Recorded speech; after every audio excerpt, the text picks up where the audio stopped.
Here we are at the O2 for the Momentous Events 2016. I'm joined by CEO of Berkeley Energia, because of course it's based in Spain.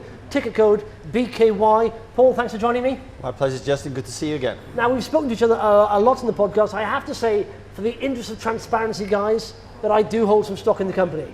Now, we're doing a little experiment. We've got 3 guys here who do not follow you on Vox Markets, on their app, all right? Your job is to do a convincing job, enough job to get them to follow you on the app, all right? And now I think you will, because I've been convinced. And so here we go. What's your name, guys? Matt. Matt. Dan. Anthony. Matt, Dan, Anthony. Cool. All right, lads. So you're not invested in Berkeley Energia. You do not follow it. Do you know anything about the company at all? A little bit. A little bit? Same thing. Yeah, I don't. Nothing at all. That's good. All right, Paul. Well, let's start off for the guys here, giving us a 1-minute summary as to what the company's about. We're developing a uranium mine in Spain. And you say, why would you want to develop a uranium mine in Spain right now? Because this year the uranium price has tanked, fallen 20%. And this has put the uranium price to be the lowest uranium price for a decade. In fact, it's so bad that Cameco, the industry giant, is actually closing mines and laying off 500 people. So you say, why are we developing a uranium mine when clearly the industry leader can't make money? And there's one really good reason for it, is because our asset can produce uranium at incredibly low capital cost and way below the current spot price. And the way you think about it is, you hear about these companies talk about this thing called tier 1 asset. What a tier 1 asset is one that can produce in this case uranium, or it could be an iron ore, or it could be copper, it could be gold, what's called through the cycle.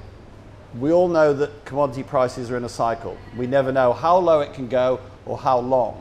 What a tier 1 asset does is produces strong cash flow through the bottom of the cycle, and so it's in production when you come out the other side.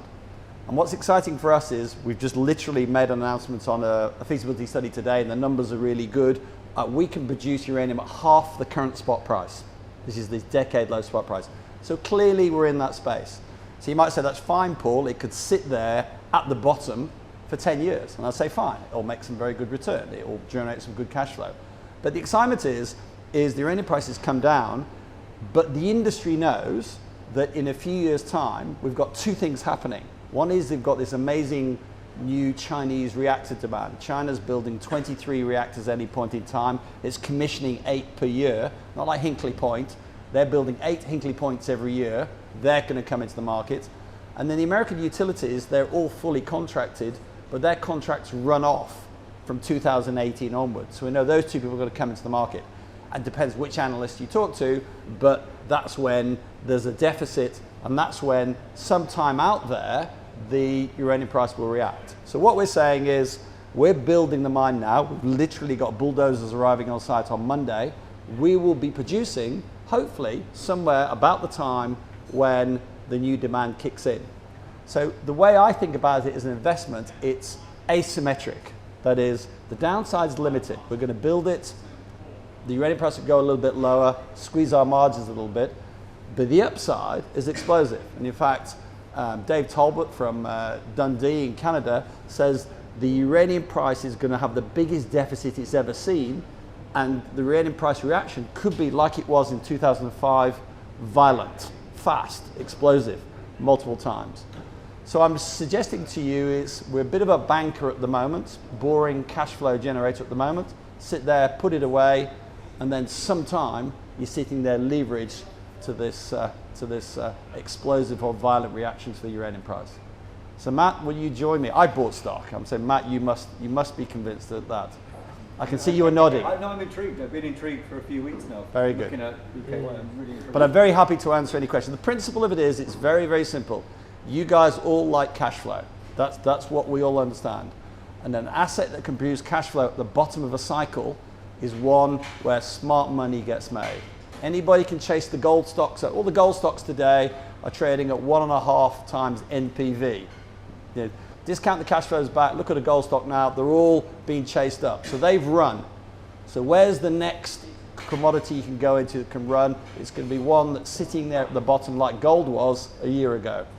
So the one you want to be in is the one that can survive at that time. Do you know, I'll say why I bought the stock, right? And it's interesting. I bought Royal Dutch Shell recently because the oil price went down, and the old saying is, you know, the cure for low oil prices is low oil prices, because people stop, you know, those big companies start shutting down, you know, expensive investments, and a couple of years down the line, with the oil sort of supply demand slowly growing, you know, you'll have, you know, a lack of oil. But the trouble is, you've got like China and India here building a lot of these, you know, plants, nuclear plants. So the uranium sort of usage is going up quite a lot. It's not like it's sneaking up like oil, a tiny little 1%, 2% a year. We've got a huge ramp up here, you know, happening when uranium sort of producers are going down. And so this dynamic is very interesting. You being one of the lowest cost producers around will see the benefit of that, you know? And so that's why I find it interesting. We do, but we all know cycles can take longer. Yeah. You know, you can sit there with low prices going for a long period of time. There's another thing, the reason why the UK generalist funds are buying us at the moment, we've got BlackRock, Fidelity, Majedi, River and Mercantile, they're all buying the stock on market. The stock's gone up 3 or 4 times this year. It's because there's one exposure they've got that we've got they really like. We've got a US dollar revenue stream, that's the uranium price, but we're based in Europe with pure euro costs. So their view is, even if the uranium price stays flat, our effective costs will fall because they see the euro devaluing long term against the US dollar.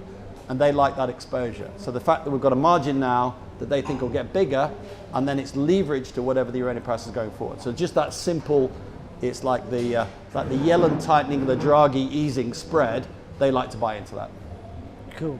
Right, any questions out there? Anyone got any questions? No? I've written a blog on this, by the way, and it's about 5... Can I just ask you a question? Yes, Medad. Paul, obviously we've seen your impressive DFS today, and well done, and thank you to the whole team. Given the parameters in the full report, do you believe there's going to be a cost overrun greater than 10% in the probabilities that you've set out in the report? Well, let's first of all go through the key figures if you can. That's a very complex question I don't even understand. But so let's go through some of the. Obviously, Justin's illiterate, but there you go. Well,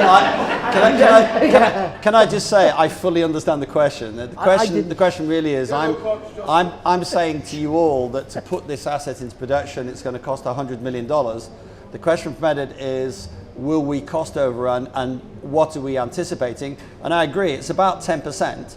But we're in a deflationary environment. And in the deflationary environment, particularly in Europe, costs are coming in very competitively and often lower. There's a lot of competition for work.